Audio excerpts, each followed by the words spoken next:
Bienvenue dans cette nouvelle revue de moi-même Jetfire. Cette fois-ci, ça va être Stormjet, une figurine sortie dans la gamme Energon il y a 15 ans.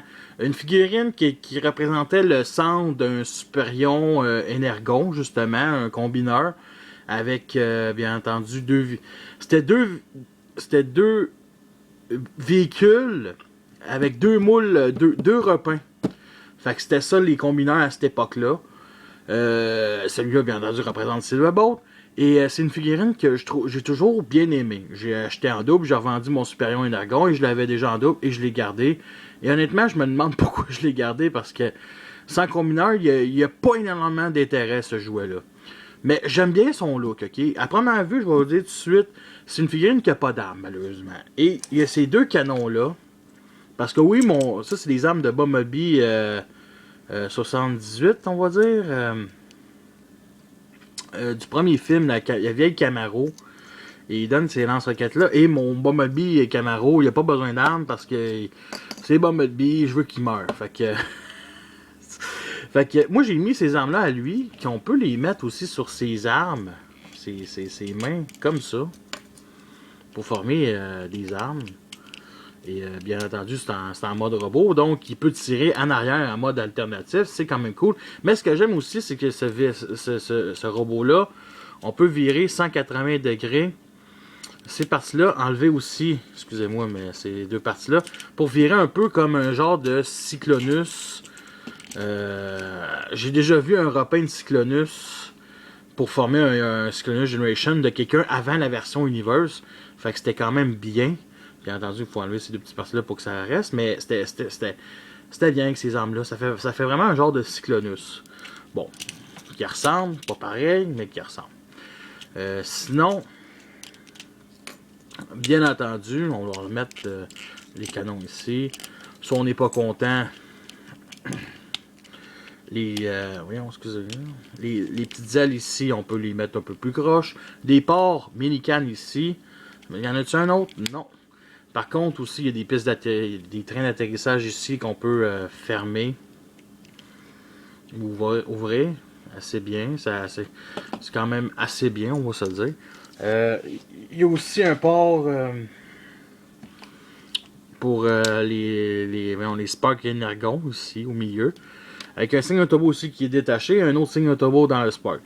Sinon, il n'y en a pas vraiment d'autres. Vu d'en dessous, le robot est quand même assez bien caché, on va se le dire.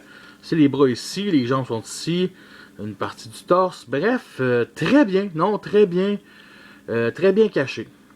Fait qu'on va remettre... excusez-moi. On va le comparer avec la version Combino Wars de Silverbolt, vu que c'est un hommage.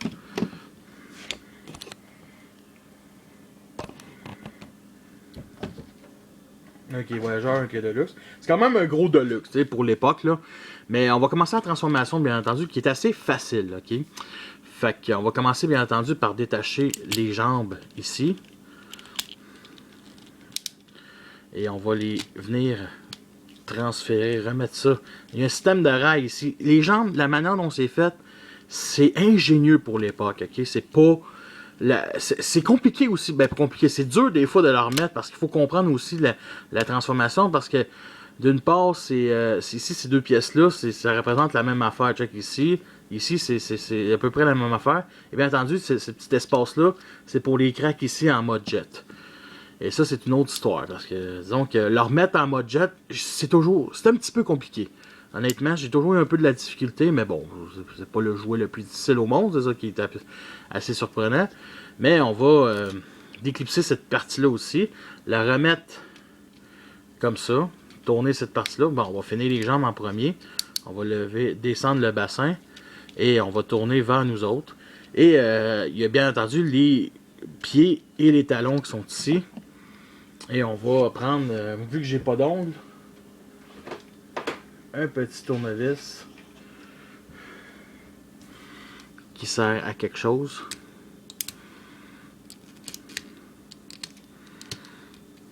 Ceci. Bon, avec les talons, j'ai pas de besoin. Mais avec les pieds en avant, oui. Bon.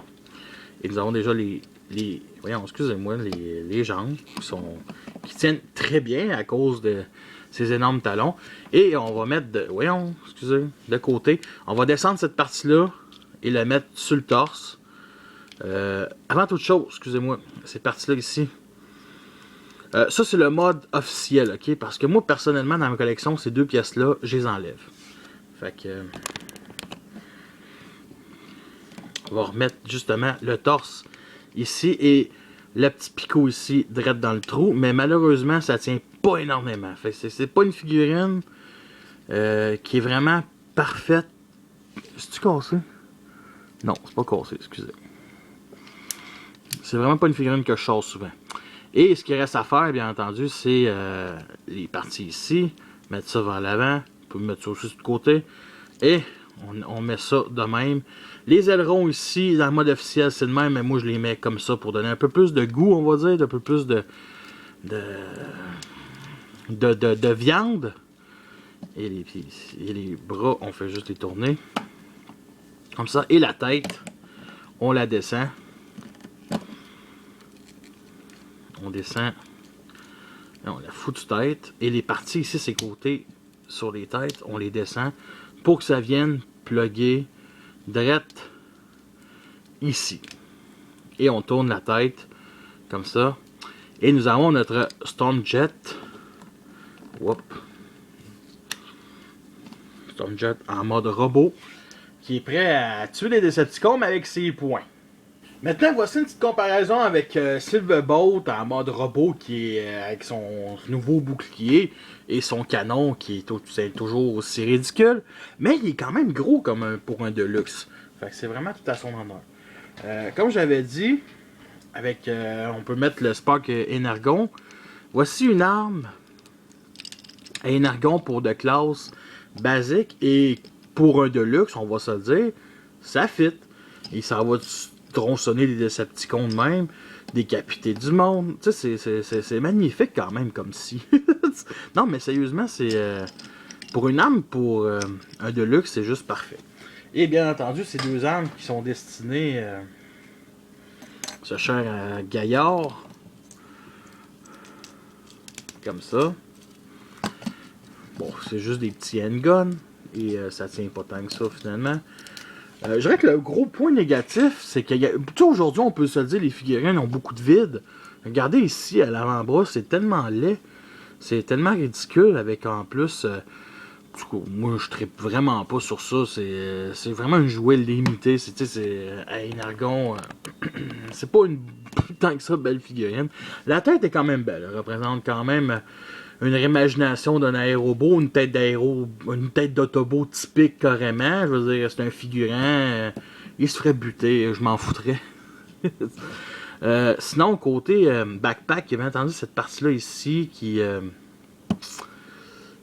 quand même assez... Bon, c'est juste, ça met au-dessus de la tête, mais c'est pas tant que ça catastrophique, là. Côté articulation, c'est assez basique comme d'habitude. La tête, 360 degrés. Et ici, pivot. Double articulation au coude.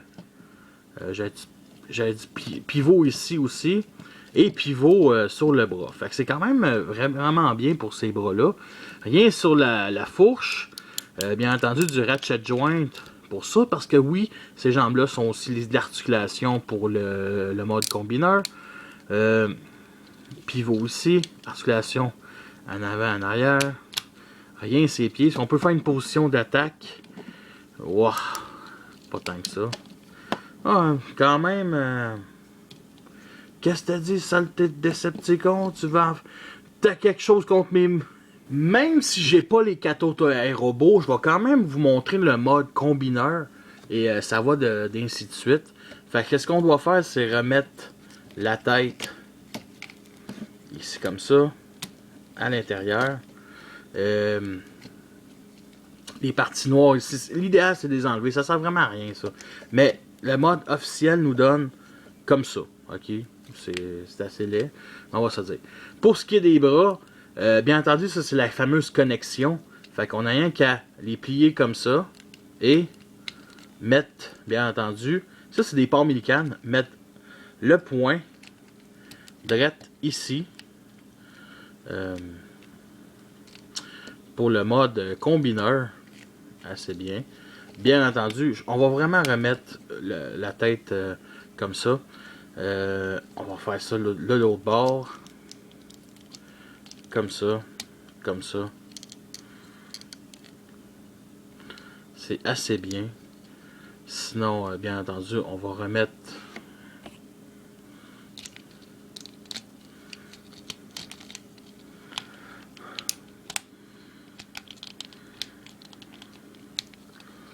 bien entendu cette partie-là, on va venir, et justement c'est une partie quand même assez tough, la venir glisser vraiment au long pour que la connexion sorte.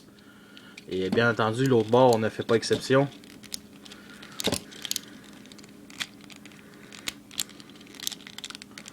Et elle fait tellement pas exception que sacrément qu'elle s'est de la misère. Sérieux, c'est vraiment... Je trouve c'est ingénieux, mais c'est tellement compliqué. Sérieusement, là, j'en reviens pas. Bon, on l'a eu. C'est pas tant que ça compliqué, c'est juste gossant. C'est ça le terme. Et bien entendu, on remet la tête, on ouvre le cockpit, on sort la tête de Superion Maximus. Signe un turbo ici, j'ai oublié de vous le dire, mais il y en a un là. Et on referme le torse. Et nous avons notre mode combineur torse. Et honnêtement, c'est pas mal. C'est pas mal. C'est sûr que c'est loin d'être parfait ici. Bien entendu, il y a encore le défaut que ça tient. Mais c'est vraiment pas mal. Fait que c'était le mode combineur qui est, vous n'allez jamais voir en mode combinaison dans mes revues. Est-ce que c'est une figurine qui en vaut la peine? Sérieusement, pas tant que ça. Si vous voulez avoir un Superion autre que... je dirais autre que Combiner Wars, achetez-le. C'est vraiment différent. Sinon, sérieux, je vous recommande vraiment les Combiner Wars. C'est vraiment pas... pour l'époque, c'était vraiment un bel hommage, mais c'est justement pour l'époque. Aujourd'hui, c'est... Je sais même pas si je vais la vendre. Sérieux, si quelqu'un la veut, donnez-moi un mois, je vais demander, je pense, 10$. 10$ canadiens, c'est quand même pas si pire comme prix. Fait que sur ça, je vous laisse et à la prochaine.